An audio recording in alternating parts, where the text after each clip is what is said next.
लोगों ने आपको इंटरनेट पे देखा होगा कि लोग आप बातें करते हैं कि आप 30 लाख से ज़्यादा का एसआईपी करते हैं, तो इस बात में कितनी सच्चाई है? जब मैं इंडस्ट्री में आया था, इसमें इंडस्ट्री में आने का मेरा मेन मकसद ही था कि इंडस्ट्री में इतनी मिस सेलिंग होती थी कि सच्चाई नहीं थी। लोग कुछ भी बोल के बेचते थे। खासकर हमने बैंकों में देखा, इंश्योरेंस एजेंट्स काफ़ी देखे कि वो आपको कुछ भी बोल के आपको पॉलिसी बेचते थे। ब्रोकिंग अकाउंट्स में देखा कि आप स्टॉक्स में ट्रेडिंग करो, आप फटाफट बन जाओगे। तो इतनी ज़्यादा मिस सेलिंग थी, इसीलिए 2010 में मैं ये इंडस्ट्री में आया कि मुझे ये काम नहीं करना है। मुझे एक ही सिद्धांत पे अपना प्रैक्टिस करना है कि मैंने जो अपने फैमिली के लिए जहाँ पैसे डाले हैं वहीं मैं अपने इन्वेस्टर्स का डालूंगा। तो सबसे पहले मैंने अपनी शुरुआत की, अपनी जर्नी शुरुआत की 2010 में, और 10,000 रुपये की एसआईपी से चालू की, क्योंकि उस वक्त मेरे पास उतनी ही सेविंग्स थी। मैंने बहुत सारी सेविंग्स को ट्रेडिंग में गंवा चुका था। मैं 2004 से मैं इस इंडस्ट्री में हूँ। 2010 तक मैंने जो भी पैसे बनाए थे मैंने सब के सब ट्रेडिंग में एक्चुअल में खो दिए थे।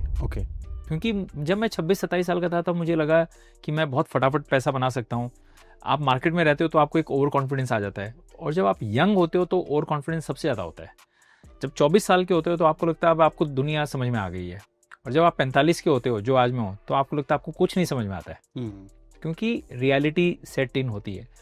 तो और इंसान गलती कर कर ही सीखता है।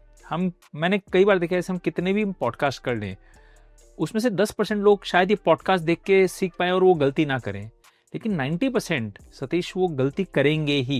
ये तो 2010 में जब हमने हमारी कंपनी चालू की एटिका वेल्थ, तब मैंने कहा कि, और 6 साल मैं इसी इंडस्ट्री में था उससे पहले, म्यूचुअल फंड में। बट सोचिए मैं इंडस्ट्री में हूँ, लेकिन मेरा खुद का कन्विक्शन नहीं था, क्योंकि कोई आपको गाइड करने वाला नहीं था, कोई मेंटोर नहीं था, ऐसे तरह के पॉडकास्ट भी नहीं होते थे। बिल्कुल। तो मैंने खुद की जर्नी स्टार्ट की। मैं अपने फर्म का सबसे पहला क्लाइंट था। 5-5 हज़ार की मैंने 2 एसआईपी चालू की 10,000 से, अगस्त 2010। और अब हम अगस्त 2025, 1 महीने बाद में होने वाला है, तो आज 15 साल हो गए। और वो एसआईपी जो मैंने चालू की सतीश, उसमें मैंने ये ठाना था कि इस एसआईपी में मैं कुछ और ऐड करने वाला नहीं हूँ, लमसम भी नहीं डालने वाला हूँ, उसको मैं निकालूंगा भी नहीं, इसको यूं ही रखूँगा। तो वो एसआईपी को आज 15 साल मैंने एकदम कंटिन्यू किया। आज तक कभी भी कोई किस्त मिस नहीं की है। तो लगभग अब तक मैंने 9-9 लाख रुपए एक फंड में डाल दिए, तो कुल मिला के 18 लाख रुपए डाल दिए हैं। 5-5 हज़ार रुपए, जो मेरे ख्याल से हर कोई कर सकता है। बिल्कुल। राइट। तो आज वो 18 लाख रुपए की वैल्यू 86 लाख रुपीज हो गई है इन 15 ईयर्स। जो आपने इन्वेस्टेड अमाउंट जो आपका है 18 लाख है। 18 लाख, और वैल्यू हो गई 86 लाख। तो सोचिए, और लगभग जो रिटर्न आया है वो करीबन 18-19% का CAGR आया है। बहुत बार ऐसे हुए हैं कि बीच में रिटर्न 25% था, 30% था, फिर 12 भी आया। पहले 3 साल तो जब मैंने 2010 में चालू किया तो पहले 3 साल का रिटर्न नेगेटिव था। तो 99% लोग क्या करते हैं, अपनी एसआईपी बंद कर देंगे, ये सोच के कि यह तो फंड अच्छा नहीं आ रहा, रिटर्न नहीं आ रहा है, इससे अच्छा एफडी कर देता, कुछ और कर लेता। तो 99% कर देते हैं। मुझे कोई फ़र्क ही नहीं पड़ता है। इनफैक्ट मैं तो हमेशा ये सोचता हूँ कि पहले 3-4 सालों में अगर रिटर्न नहीं आए तो बहुत अच्छी बात है। आप ज़्यादा पैसे डाल रहे हो, और जब रिटर्न आएगी तो आप जितने भी आपने ये सब कम वैल्यू पे आपने खरीदी है उसका रिटर्न बहुत अच्छा आएगा। तो 2010, 11, 12, 13 का माहौल बहुत ख़राब था। 14 में जब मोदी जी इलेक्शन जीत के आए थे, तब से मार्केट बढ़ना चालू हुआ था।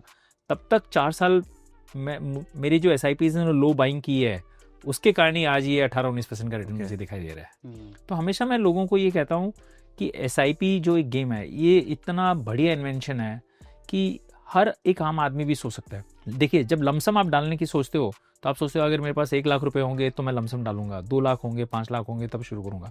बट यहाँ तो आप 1000 रुपये, 500 रुपये से शुरू कर सकते हो। तो मैं ये सोचता हूँ कि इंडिया में हर आदमी, चाहे वो भिखारी भी है, तो 500 रुपये की एसआईपी चालू कर सकता है, अगर उसको कोई रास्ता दिखाने वाला हो तो।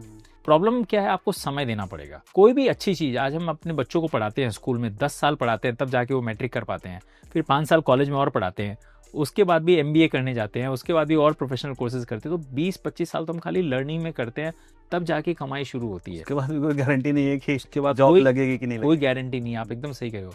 बट ये जो SIP है, ये गारंटीड है कि अगर आपने 15-20 साल चला लिया तो इतना पैसा बना के देगी कि लाइफ में शायद आपको बाद में जॉब करने की जरूरत ना पड़े। बहुत बढ़िया सर। मैं एक रिक्वेस्ट करूंगा कि मोटिवेशन के लिए अगर आप अपना पोर्टफोलियो दिखा सकते हैं, या फिर आप मेरे को वीडियो भेज दें आप? मैं आपको स्क्रीनशॉट सबके स्क्रीन share रिकॉर्डिंग कर आप दूं? भेज दो। हाँ, स्क्रीन रिकॉर्डिंग हम आपको कर चलेगा देता हूँ। सर, चलेगा। यस, मैं आपको 2 मिनट का पूरा स्क्रीन रिकॉर्डिंग बना के मैं आपके साथ शेयर कर दूंगा। ठीक है गाइस, तो इस ट्रांसपेरेंसी के लाइक हो जाए। और अभी तक मेरे चैनल पे सबसे बड़ा पोर्टफोलियो रिवील होगा ये।